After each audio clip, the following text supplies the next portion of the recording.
Hi everyone, my name is Christian Cabalquinto and today I'll be presenting about topic of manufactured buildings.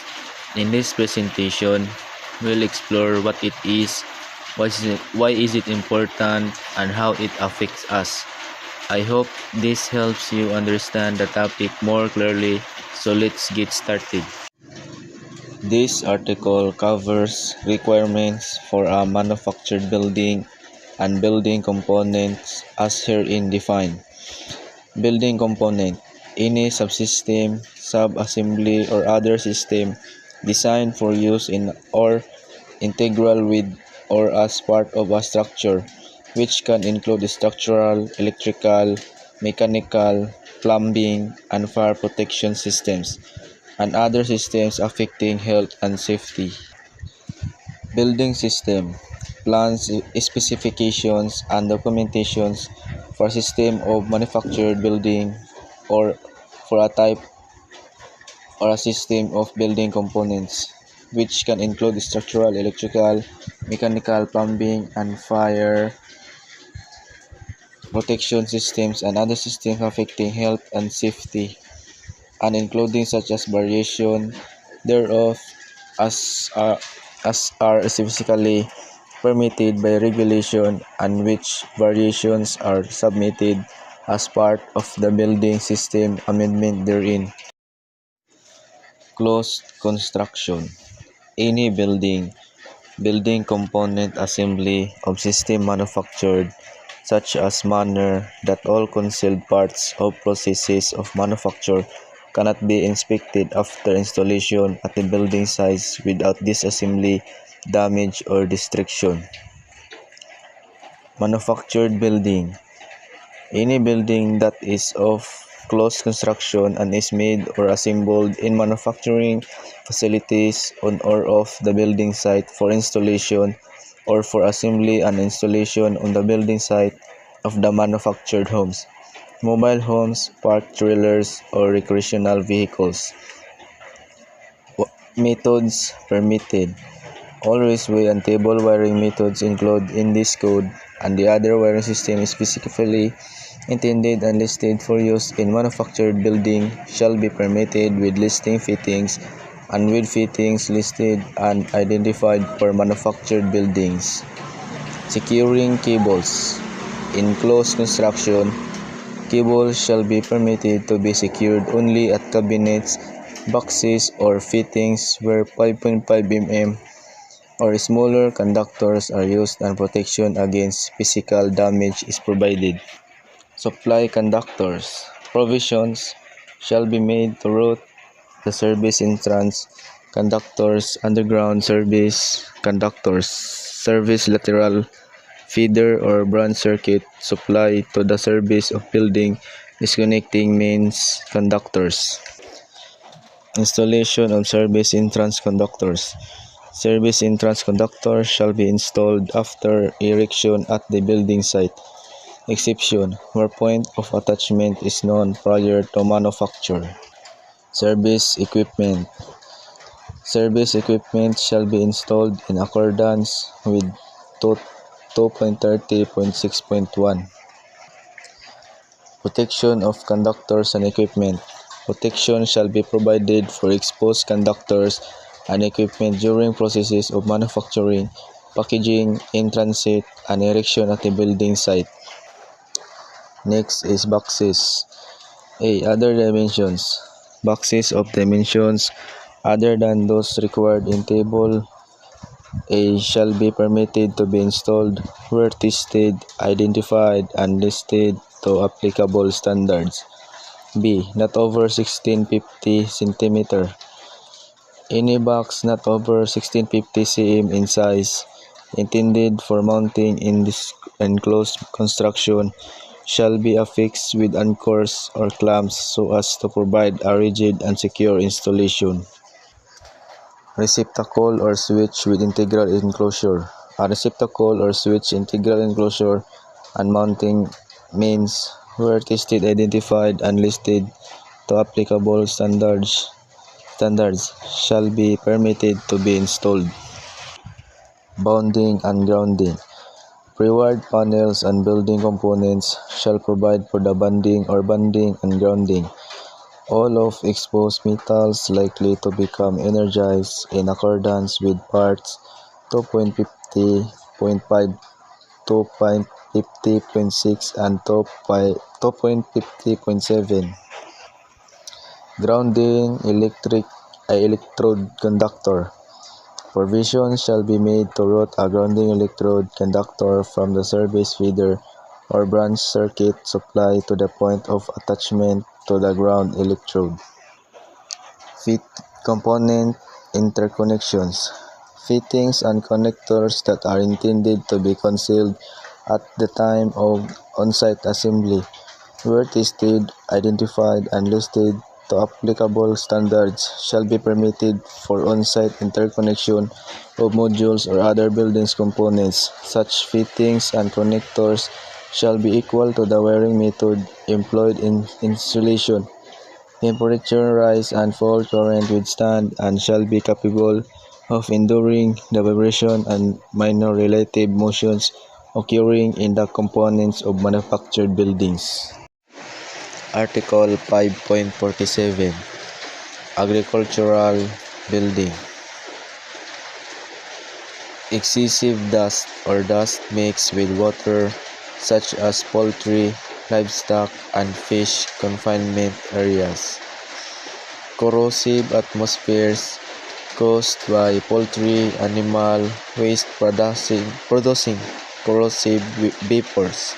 Corrosive particles that mix with water, wet or damp conditions from frequent cleaning, other similar corrosive conditions. Next is definition. Distribution point where electrical supply enters a building or structure. Equipotential plane, a conductive area usually under concrete bonded to a metal equipment and grounding to reduce voltage differences. Site isolating device, a disconnecting means at the distribution point for isolation, maintenance, or emergencies. Other articles. If the building does not meet the conditions described above, electrical installation must follow other applicable code articles. Surface temperature. Electrical equipment must be installed so that it operates safely without exceeding normal temperature limits. Next is wiring methods. Allowed wiring systems include UF, NMC, copper SE cables, jacketed type MC cable, rigid non-metallic conduit, liquid tight flexible non-metallic conduit, other approved raceway suitable for the environment. These methods are permitted in areas described under corrosive or dusty conditions. Next, mounting. Cables must be secured within 200 mm of every cabinet, box, or fitting. Non-metallic boxes, fittings, conduits, and cables may be mounted directly on building surfaces without the 6 mm airspace required elsewhere. Letter C. Equipment enclosures, boxes, conduit, bodies, and fittings. Excessive dust. Enclosures in dusty areas must be designed to prevent dust entry. No open holes that could allow dust inside. 2. Damp or wet locations. Enclosures must prevent moisture entry or build-up. Items in wet or frequently washed areas must be listed for wet locations and weatherproof. 3. Corrosive atmosphere. Where corrosive gases, vapors, moisture, or wet dust exist, enclosures and fittings must be corrosion resistant. D. Flexible connections. When flexible connections are needed, use dust-tight flexible connectors, liquid-tight metal, non-metallic flexible conduit, and flexible cords rated for hard usage. E. Physical protection. All wiring and equipment that may be physically damaged must be protected. F. Separate equipment grounding conductor. Any grounding conductor installed underground in agricultural areas must be insulated. G. Receptacles. All 125 volts and 250 volts, 15 to 20 ampere receptacles in these locations requires GFCI protection. Next is switches, receptacles, breakers, controllers, fuses. All must be placed inside proper enclosures suited to conditions in agricultural buildings. Motors. Motors must be totally enclosed or designed to keep out dust, moisture, and corrosive particles. Luminaires must meet the following: minimize entry of dust, moisture, corrosive material. Protect from physical damage. If exposed to water or cleaning solutions, must be listed for wet locations. Then, electrical supply to buildings. A distribution point may supply any building structure on the same premises. Overhead and underground supply installations must follow the specific requirements listed under this article. Equipotential planes. Equipotential planes must be installed in areas where livestock may contact metallic equipment that could become energized. Indoors, required in confinement areas with concrete floors. Outdoors, required in concrete slabs where livestock can touch metallic equipment. Bonding requirements. Equipotential planes must be bonded to the electrical grounding system. Bonding conductor, solid copper, minimum 8.0 mm, 3.2 mm diameter. Bonding to mesh or conductive element must use approved connectors or clamps. Shuttled floors supported by equipotential structures do not need extra bonding.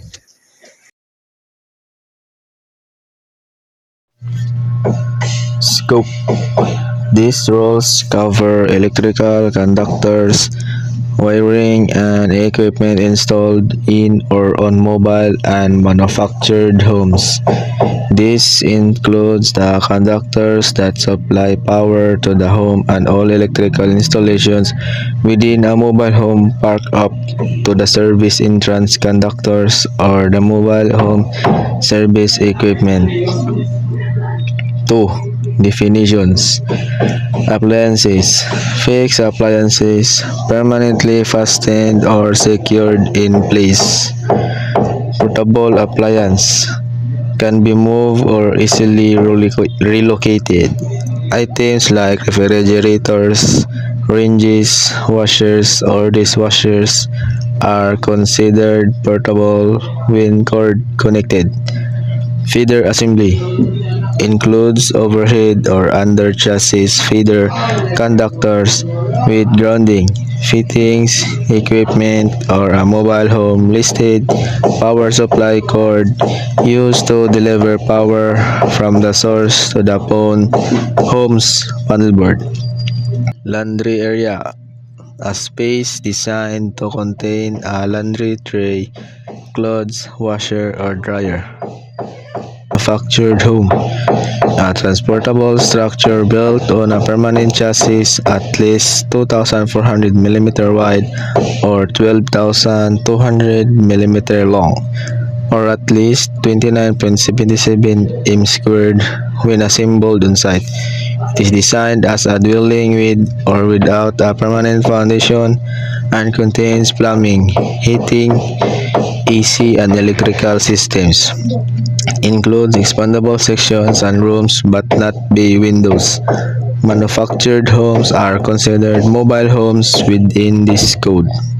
Mobile home and related terms. Mobile home, factory assembled structure on a permanent chassis used as a dwelling without a permanent foundation when supplied with required utilities includes manufactured homes. Mobile home accessory building structure. Items like awnings, cabanas, carports, fences, porches, etc. used by the resident on a mobile home lot. Mobile home lot, a designated part of a mobile home park for one home and its accessory structures. Mobile home park, a parcel of land used to accommodate occupied mobile homes. Mobile versus manufactured versus modular versus park homes. Mobile home service equipment. The equipment containing the disconnecting means, overcurrent protective devices and receptacles or other means free connecting a mobile home feeder assembly. Park electrical wiring systems. All of the electric wiring, luminaires, equipment, and appurtenances related to electrical installations within a mobile home park, including the mobile home service equipment. General requirements. A. Mobile home, not intended as a dwelling unit. If a mobile home is used for non-living purposes like offices, dressing rooms, banks, clinics, mobile stores, or displays, it does not need to meet the dwelling unit circuit number or capacity requirements in this article. However, it must still meet all other electrical requirements if connected to a 230 volt or 115 to 230 volt AC power system. If a different voltage system is used, adjustment must follow the relevant code articles. 2. Installation conditions. Mobile homes installed outside mobile home parks. They must follow the same electrical requirements as homes in mobile home parks. C. Connection to wiring system.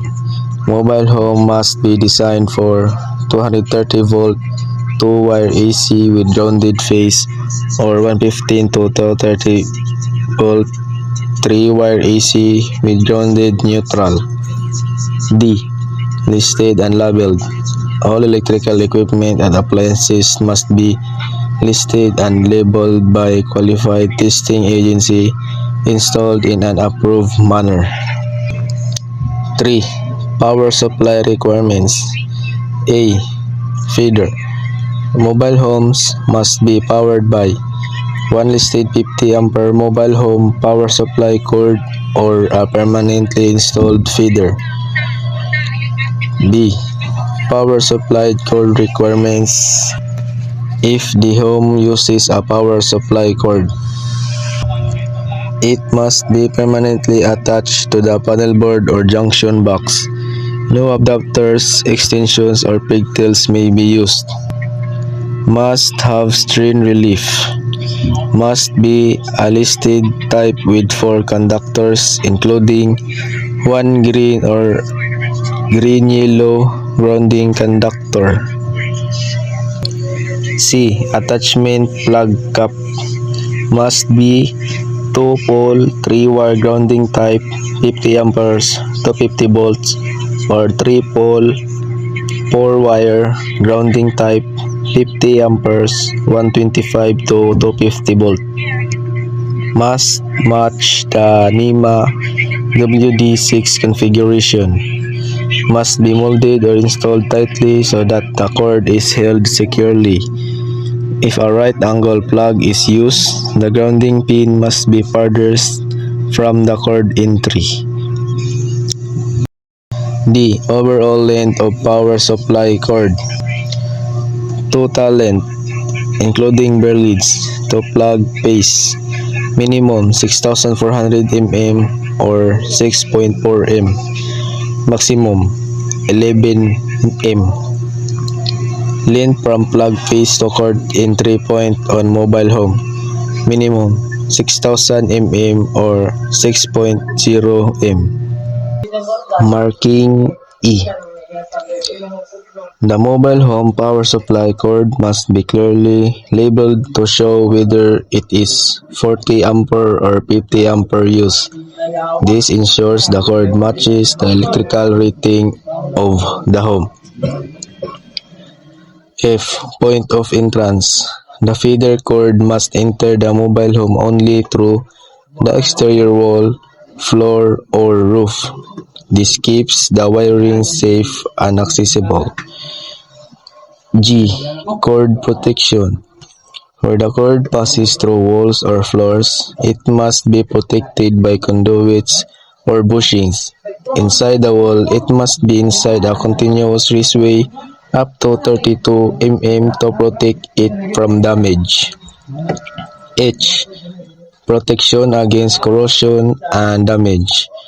Any exterior plug, cord, connector, or receptacle must be protected from weather corrosion and physical damage, especially while the home is being transported. Must weather head or raceway. If the home needs more than 50 amperes or uses a permanent feeder, either a mast weatherhead with 4 insulated conductors or a metal or rigid non-metallic raceway must be used from the disconnect to the underside of the home.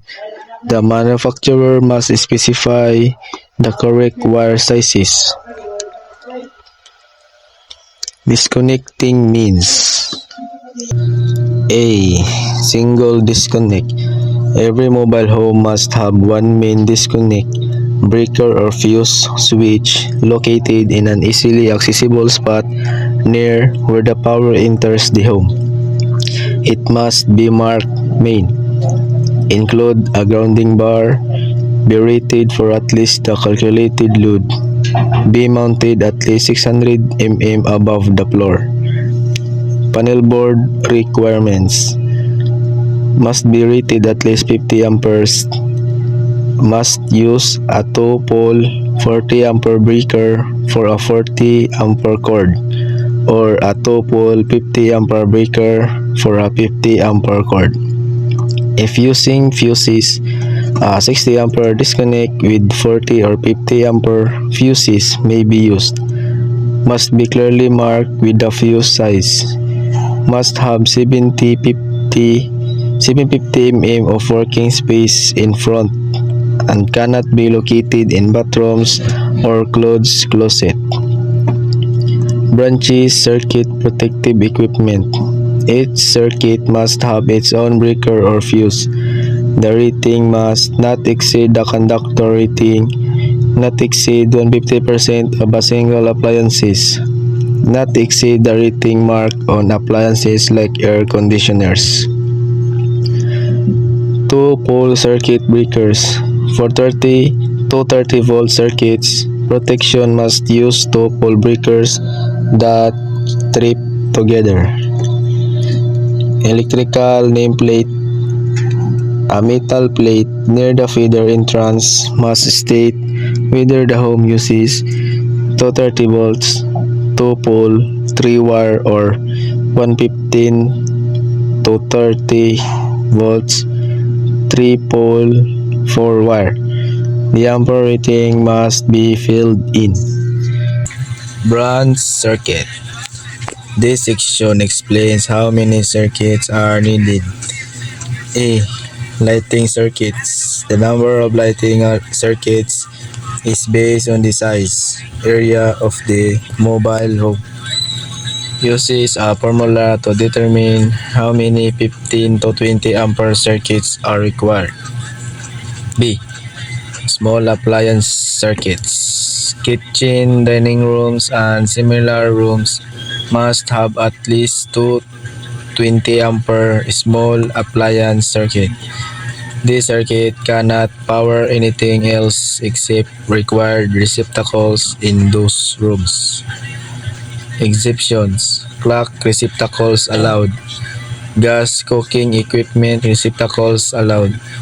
Refrigerator may be on its own 15 ampere or greater circuit. Countertop receptacles. Kitchen countertops must be severed by at least two small appliances circuits. C. Laundry area. Laundry area must have 120 ampere circuit. Cannot serve any other outlets. D. General appliances. Large appliances like furnace, water heater, AC must have properly rated circuits. Rules include fixed appliances cannot exceed 50% of circuit rating if lights are also on that circuit. Total amperes of fixed appliances cannot exceed the circuit rating. Single plug-in appliance cannot exceed 80% of the circuit rating if alone on the circuit. Range circuits are based on demand load. E. Bathrooms. Bathroom outlets require 120 ampere circuit. This circuit can only supply bathroom outlets. Receptacle outlets. A. Grounding type receptacles. All receptacles must be grounding type installed correctly. 15 or 20 ampere, 125 volts or 250 volts. B. GFCI protection. GFCI is required for outlets in outdoors, bathrooms, kitchens, near sinks, dishwashers. C. Fixed appliances.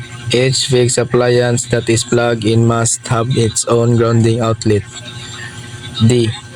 Required outlet locations.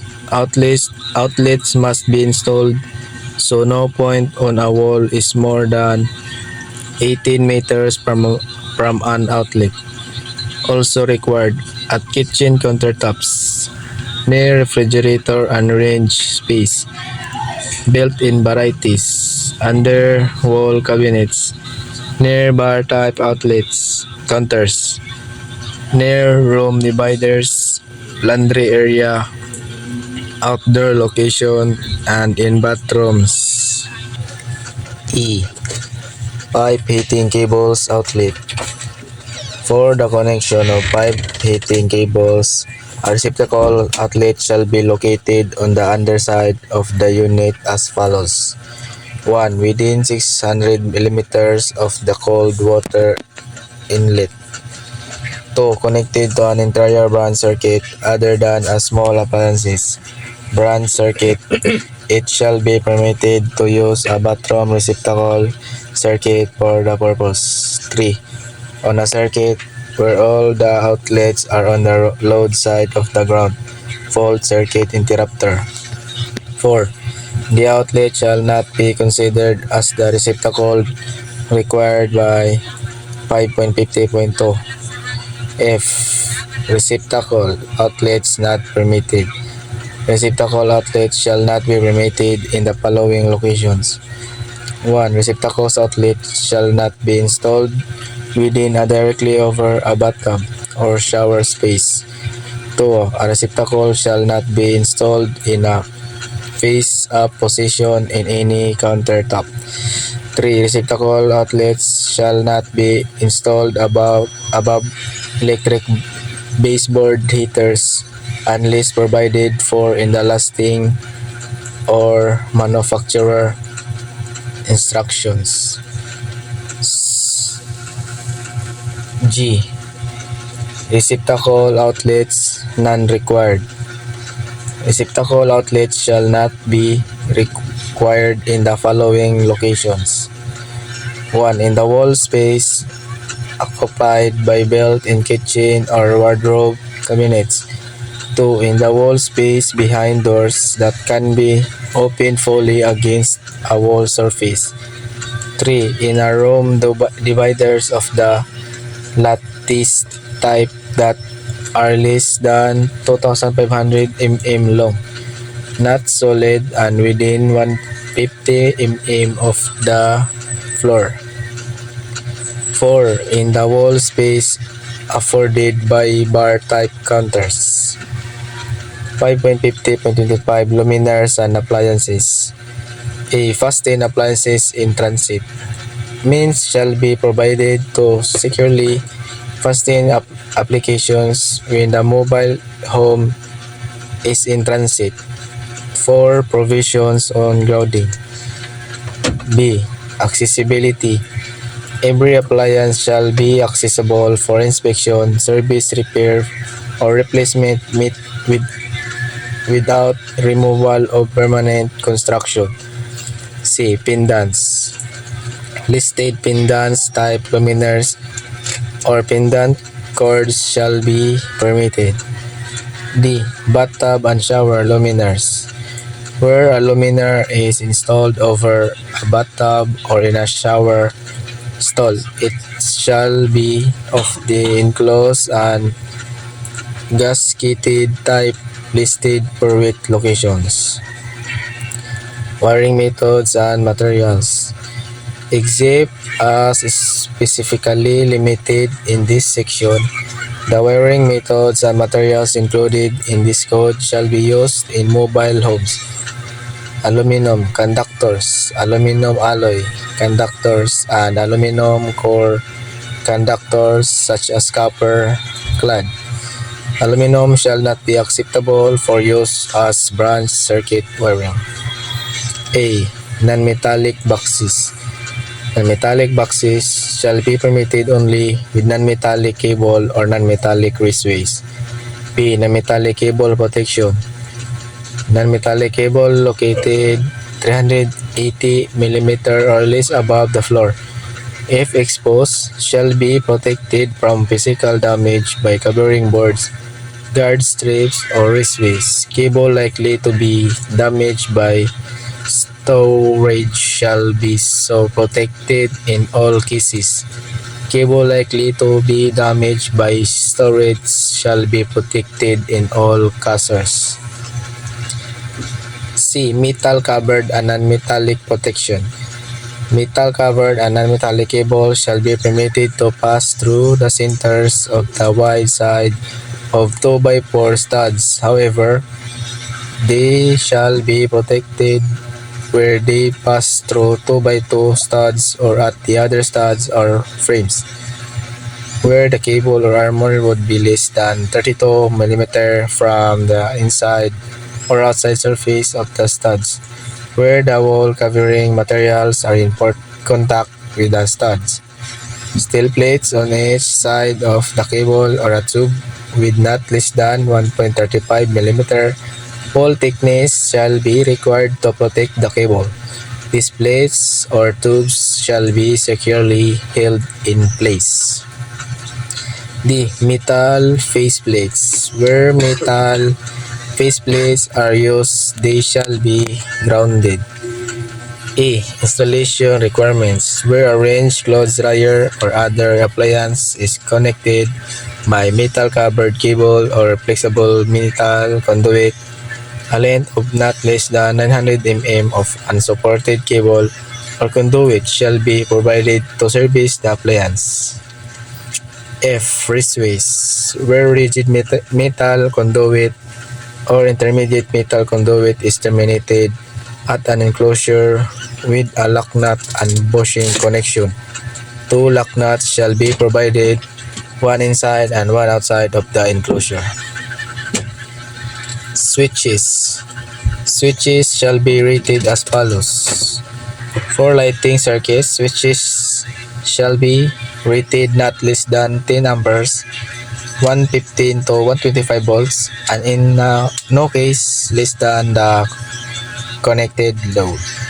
Switches for motor or other loads shall comply with the provisions of 4.4.1.14.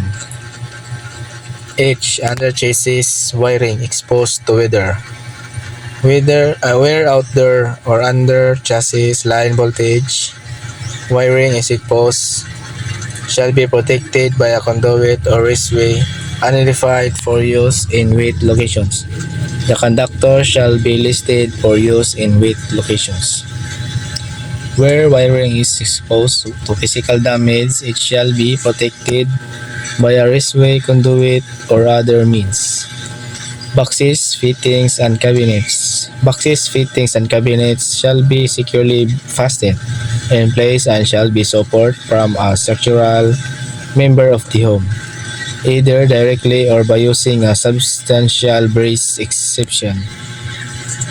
Snap in type boxes provided with special wall or ceiling brackets and wiring devices with integral enclosures that securely fasten to walls or ceilings and are identified for the use shall be permitted without support from a structural member or brace. Appliance terminal connections. Appliance having branch circuit terminal connections that operate temperature higher than 60 degree. Small hub circuit condition as described in the following. Component interconnections. Fittings and connectors that are intended to be concealed at the time of assembly shall be listed and clear identified for the interconnection of building components. Such fittings and connectors shall be equal to the wiring method employed in insulation, temperature rise and fall current withstanding, and shall be capable of enduring the vibration and shock occurring in mobile home transportation. Grounding. Grounding of both the electrical and non-electrical metal parts in a mobile home shall be through connection to a grounding bus in the mobile home panel board and shall be connected through the green colored insulated conductor in the supply cord or the feeder wiring to the grounding bus in the service entrance equipment located adjustment to the mobile home location. Thank you all for watching my presentation. I hope the information I shared help you understand. If you have any questions or feedback, feel free to let me know. Once again, thank you for your time.